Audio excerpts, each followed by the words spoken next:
जय सिया राम सभी मित्र लोगों को। आज मैं राम कथा में उस चूड़ामणि का उल्लेख करूंगा जो कि माँ सीता ने भगवान हनुमान जी महाराज के मांगने पर उनको दिया था।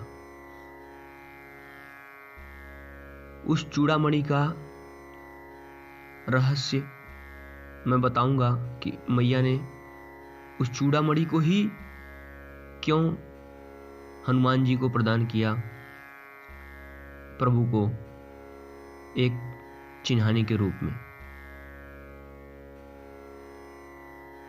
हनुमान जी जब माँ सीता का खोज करते करते अशोक वाटिका में पहुंचे, अशोक वाटिका में माँ सीता को मिले और वहाँ पे उन्होंने रघुनाथ जी की अंगूठी माँ सीता को प्रदान की और उनसे कहा कि हे माँ तुम ही दीजे कछु चीन्हा, जैसे रघुनायक मोहि दीना। चूड़ामणि उतारि तव दयऊ, हरस समेत पवन सुत लयऊ। प्रभु हनुमान जी महाराज बोलते हैं कि माता, जैसे मैंने आपको एक निशान के तौर पे चिन्ह दिया, उसी प्रकार आप भी हमें रघुनाथ जी को दिखाने के लिए कुछ दीजिए। तब माता ने अपना चूड़ामणि उतार करके हनुमान जी को दिया। चूड़ामणि कहां से आई? सागर मंथन के समय 14 रत्न निकले।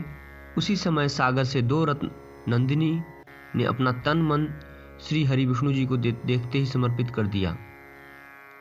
जब उनसे मिलने के लिए आगे बढ़ी तो सागर ने अपनी पुत्री को विश्वकर्मा द्वारा निर्मित दिव्य रत्न जड़ित चूड़ामणि प्रदान किया, जो सुर पूजित मणि से बनी थी। भगवान विश्वकर्मा ने उन्हें अपने हाथों से बनाया हुआ था। इतने में महालक्ष्मी का प्रादुर्भाव हो गया और लक्ष्मी जी ने विष्णु जी को देखा और मन ही मन वरण कर लिया। यह देखकर रत्नाकर नंदिनी मन ही मन अकुला कर रह गई और सबके मन की बात जानने वाले श्री हरि रत्नाकर नंदिनी के पास पहुंचे और धीरे से बोले, मैं तुम्हारा भाव जानता हूँ। पृथ्वी का भार निमित्त करने के लिए जब जब मैं अवतार ग्रहण करूंगा, तब तब तुम मेरी संहारिणी शक्ति के रूप में धरती पे अवतार लोगी। संपूर्ण रूप से तुम्हें कलयुग में श्री कल्कि रूप में अंगिकाकार करूंगा। अभी सतयुग में तुम त्रेता द्वापर में त्रिकुट शिखर पर वैष्णवी नाम से अपने अर्चकों को मनोकामना पूरी करती रहो। इस प्रकार जब रत्नाकर नंदिनी जी श्री हरि जी के कहने पे माँ वैष्णव के रूप में आकर के माँ वैष्णवी के रूप में यहाँ पर पृथ्वी लोक पर निवास कर गई, इस प्रकार माँ वैष्णो देवी का प्रादुर्भाव हो गया और अभी तक अर्चकों की मनोकामना पूरी करती हुई माँ वहां पर तपस्या करती हैं 3 पिंड के रूप में। तपस्या के लिए विदा होते ही रत्नाकर नंदिनी ने अपने केस के पास से वह चूड़ामणि निकाल करके निशानी के तौर पर श्री विष्णु जी को दे दिया।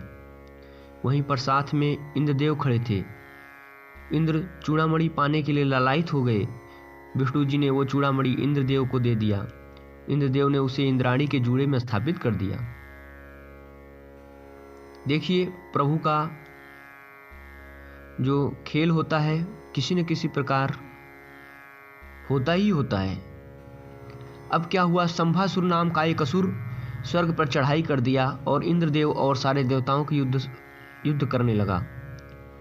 उससे हार के छुप गए भगवान इंद्रदेव ने राजा दशरथ से मदद मांगी। अयोध्या के राजा दशरथ भगवान प्रभु रामचंद्र जी के पिताजी से सहायता मांगी और इंद्र की ओर से राजा दशरथ ने कैकेयी के साथ मिलकर के संभासुर का युद्ध किया और स्वर्ग आकर के संभासुर का जो है वध कर दिया।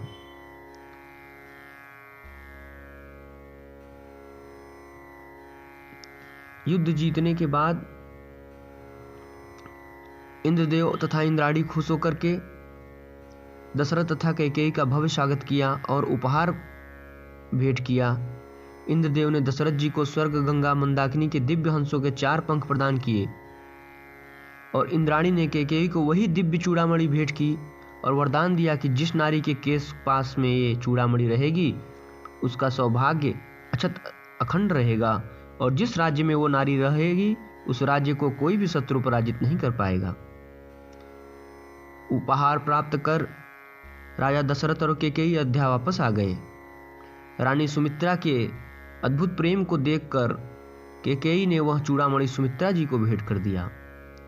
इस चूड़ामणि की समानता विश्व भर के किसी भी आभूषण से नहीं हो सकती। जब श्री राम जी का ब्याह माता जी सीता जी के साथ हुआ, सीता जी को ब्याह कर श्री राम जी अयोध्या धाम आए। सारे तीर्थ रिवाज रीति रिवाज संपन्न हो गया। तीनों माताओं ने मुंह दिखाई की प्रथा निभाई।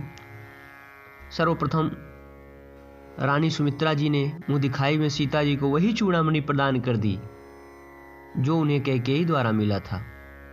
कैकेयी ने सीता जी को मुंह दिखाई में कनक भवन प्रदान किया और अंत में कौशल्या जी ने सीता जी को मुंह दिखाई में प्रभु श्री राम जी का हाथ सीता जी के हाथों में दे सौंप दिया। संसार में इससे बड़ी मुख दिखाई क्या होगी जिसको भगवान ही हाथों में मिल जाएं। जनक जी ने सीता जी का हाथ में राम को और राम जी को सीता जी को, कौशल्या जी ने हाथ में राम जी को सौंप दिया। राम की महिमा राम ही जाने। हम जैसे तुच्छ दीनहीन अज्ञानी व्यक्ति प्रभु राम की ममता का बखान ही कर सकते हैं, उनके कथा का बखान ही कर सकते हैं, हमारे आपके समझ से परे है। सीता हरण के पश्चात माता का पता लगाते लगाते हनुमान जी लंका पहुंचे। हनुमान जी की भेंट अशोक वाटिका में सीता जी से होती है। प्रभु की दी हुई मुद्रिका सीता माता को देते हुए प्रभु हनुमान जी कहते हैं कि माँ तुम मोहि दीजे कछु चीन्हा, जैसे रघुनायक मोहि दीन्हा। चूड़ामणि उतार तब दयऊं, हरस समेत पवन सुत लयऊं। सीता जी ने वही चूड़ामणि उतार कर हनुमान जी को दे दिया, यह सोचकर कि यदि ये मेरे साथ चूड़ामणि रहेगा तो रावण का विनाश होना संभव नहीं है। हनुमान जी लंका से वापस आकर वो चूड़ामणि भगवान श्री राम को दे देते हैं और माता जी का माँ सीता के वियोग का हाल बताते हैं। इस प्रकार वह चूड़ामणि फिर से प्रभु राम जी के पास आई, ताकि माता ने यह सोच कर दिया कि ताकि जल्द से जल्द इस राक्षस का विनाश हो सके और इसे इस जीवन से छुटकारा मिल सके। बोलिए सियावर रामचंद्र की जय।